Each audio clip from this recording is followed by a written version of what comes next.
अब हमने इस पे कन्वर्शन फॉर्मूले पे अपना फर्स्ट क्वेश्चन सॉल्व करना स्टार्ट किया है। अब वो समझें, और आपको पहले समझाया गया ये हमारे पास कन्वर्शन फॉर्मूला है। अब ये यहाँ पे बार बार यूज़ किया जाएगा, ये आपने लर्न रखना है। अब देखें क्वेश्चन क्या है।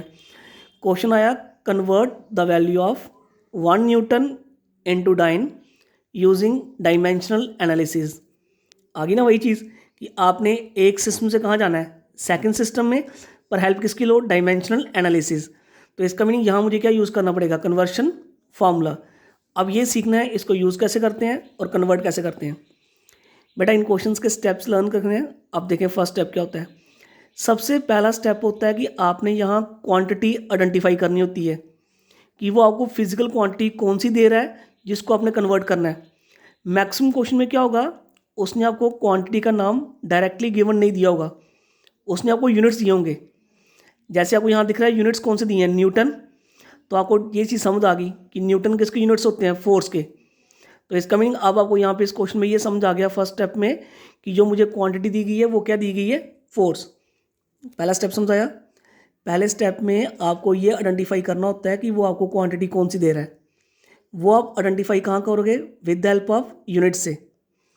अब आपको सेकंड क्या सीखना है। बेटा न्यूटन जो यूनिट्स होते हैं वो होते हैं SI, और डाइन जो होते हैं वो होते हैं CGS। ये फोर्स के होते हैं, ठीक है। तो इसका मीनिंग हमें पहली चीज़ क्या समझ आई कि न्यूटन जो यूनिट है वो किसके हैं, फोर्स के। कौन से, CGS, SI, और डाइन कौन से हैं, CGS। ये चीज़ समझ आ गई। तो मैंने वही काम किया, सबसे पहले हमने क्वांटिटी का नाम लिख लिया, दैट इज़ फोर्स। जैसे आप उस क्वांटिटी का नाम लिखो उसके सामने उसका लिखो डायमेंशन फार्मूला। तो आपको फोर्स का डायमेंशन फार्मूला समझाया गया है, M1 L1 and T-2।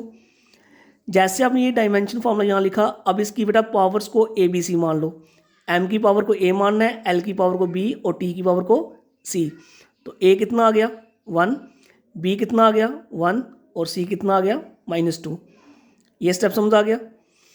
Next step, अब आपने नेक्स्ट स्टेप में क्या करना है, अब आपने देखना है कि आपने किस सिस्टम से किस सिस्टम में कन्वर्ट होना है।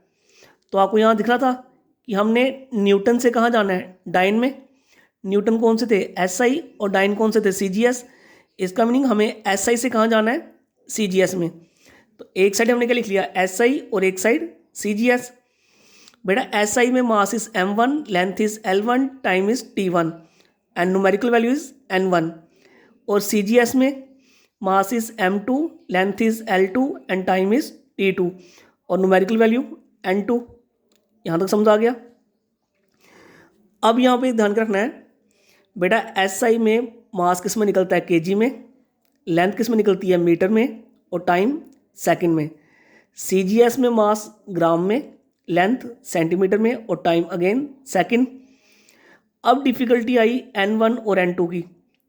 बेटा N1 न्यूमेरिकल वैल्यू हमें क्वेश्चन में गिवन दी होगी। अब वो देखेंगे ऐसे, क्वेश्चन लिखा गया convert the value of 1 Newton. इसका मीनिंग 1 यहाँ पे क्या है, that is the numerical value. तो N1 हमें कितना दे दिया है, दैट इज 1, और N2 आपने फाइंड करना होता है। अब चेक करो जितनी भी टर्म्स मैंने यहाँ पे लिखी, अब आप इन सबको यूज़ करोगे कन्वर्शन फॉर्मूले में। तो ये आपका कन्वर्शन फॉर्मूला है। अब चेक करो आपके पास हर एक वैल्यू प्रेजेंट है जो मुझे यहाँ पे सब्स्टिट्यूट करनी है। N2 मैंने फाइंड करना था तो उसे मैंने वैसे रहने दिया।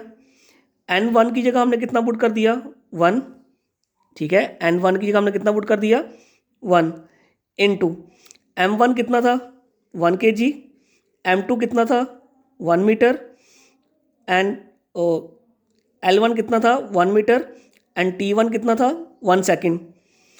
M2 कितना था 1 ग्राम, L2 कितना था 1 सेंटीमीटर, और T2 कितना था 1 सेकेंड।